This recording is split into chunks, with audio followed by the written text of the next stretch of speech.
জমিরের মেয়ে পদ্মা ভয়ঙ্কর অসুস্থ হয়ে বিছানায় পড়িয়াছিল। মা মোরা মেয়ে আমার, ছোট্ট মেয়েটাকে জন্ম দিয়ে মা মরে গেল। বুকে আগলে 5টা বছর ধরে ওকে নিয়ে আমি বেঁচে আছি।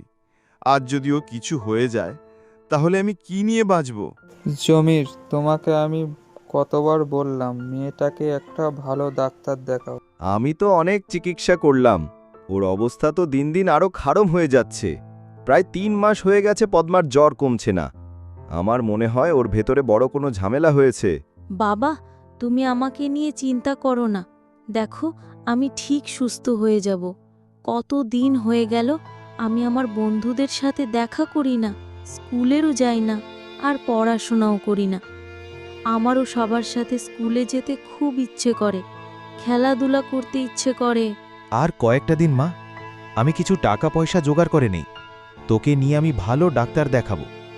এরপর তুই সম্পূর্ণ সুস্থ হয়ে যাবি, তোরা কোনো অসুখ থাকবে না।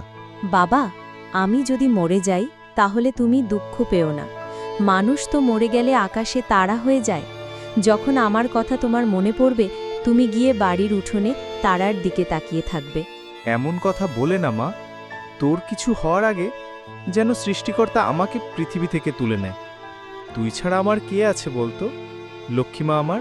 তোমার বাবা তো সারাদিন মাঠে কাজ করে, তিনি তো আর বাড়ি থাকেন না। তোমাকে তোমার যত্ন নিজেরই নিতে হবে।